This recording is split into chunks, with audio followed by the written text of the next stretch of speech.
الفيديو دوت مهم جدا لكل شاب بيسمع مهرجانات. اي حد عارف اخوه مثلا، عارف حد قريبه، عارف صاحبه، عارف زمايله بيسمعوا اللي هو اسمه اسلام كابونجا، وبالذات بقى المهرجانات اللي انا هتكلم عليها النهارده دي. فيا ريت يعني يبعت له الفيديو دوت او ينشر الفيديو دوت في اي حته، عسى ان ممكن حد يستفاد اللي انا هقوله النهارده. فيلا بقى نخشوا في الموضوع على طول كده. أنا النهارده في الفيديو دوت يعني اكتره انا مش هتكلم في الدين اصلا، يعني كده انا مش هتكلم في الدين.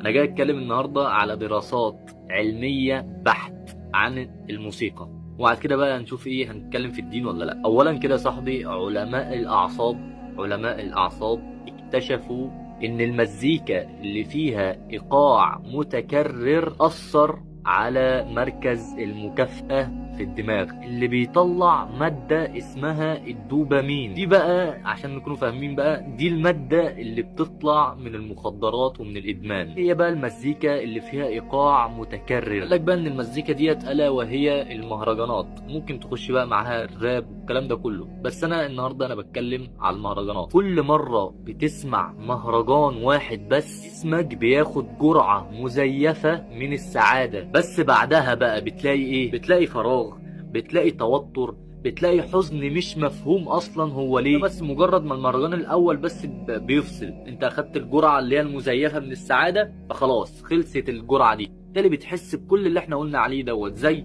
التوتر، زي الفراغ العاطفي او الفراغ من كل حاجه. بيجي لك كده باحساس ان في حزن مش مفهوم عندك اصلا، تلاقي نفسك بتشغل مهرجان تاني علشان تهرب من الوجع اللي جواك ده. كده بقى في دراسه طلعت من جامعه اسمها اوكسفورد. الدراسه ديت بقى بتقول ايه؟ بتقول لك ان الموسيقى العاليه والمتكرره بتقلل التركيز وتزود السلوكيات الاندفاعية، تؤثر على توازن العاطفة. يعني كل يوم انت بتسمع في مهرجان بيقول انا اسد انتوا مين، ومهرجان بيقول لو شافوني غلط هتغابى وامشي في الجهة بسحابة، حاجة تانية بتقول انا كاتم انفاسكو وغلطتي اني كنت بميزكم. فالكلام اللي انا لسه قايله دوت، انت لما بتسمعه انت مش بتسمع ودانك، ركز معايا، انت مش بتسمع ودانك، انت بتبرمج دماغك على حاجات معينة، الا وهي ان العنف يعني القوة. انت تكون عنيف مع اي حد كده يبقى ديت القوة، انت بتبرمج دماغك على كده. وان التكبر هو الرجولة، اللي انت تتكبر على الناس يبقى ديت هي الرجولة. كلمك اهو مع بعضينا،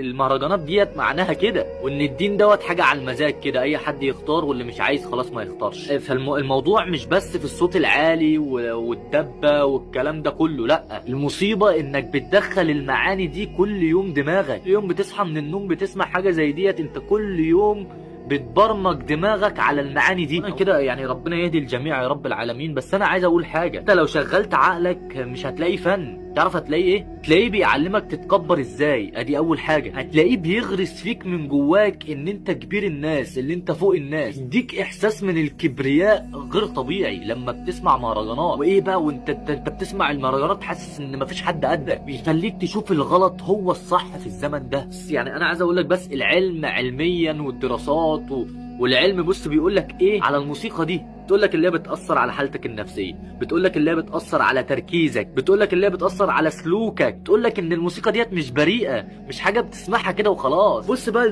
ده كله كده، وتبص للباكج ده كده على بعضه، تشوف الدين بيقول ايه في الامر ده. تلاقي الرسول صلى الله عليه وسلم بيقول في الحديث: يكونن من امتي اقواما يستحلون الحرى والحرير والخمر والمعازف. ده في البخاري، الحديث ده صحيح. ناس من امة سيدنا محمد اللي هو احنا يعني، يشوفوا في زمن من الازمان ان الحرام عادي خلاص، ويستحلوا المعازف، يشوفوا ان الحرام دوت دلوقتي بقى خلاص بقى عادي، الناس اتعودت عليه. بس الحقيقة بقى، الحقيقة وما في الامر، ربنا مش بيحرم حاجة عشان يضيق عليك الدنيا، لا والله ابدا. ربنا بيحرم اللي بيكسرك وبيسحبك بعيد عن النور، الا وهي الموسيقى. فصاحبي خليك حر، خليك بجد، خليك حر. مش شوية كلمات يهزوك ولا شوية كلمات يخلوك تعيش كده في فيلم في حتة تانية بدون بقى تفصيل بقى، والموضوع طويل والله. ما تخليش الدنيا تاخدك للسكة دي ابدا. بس كده، سلام.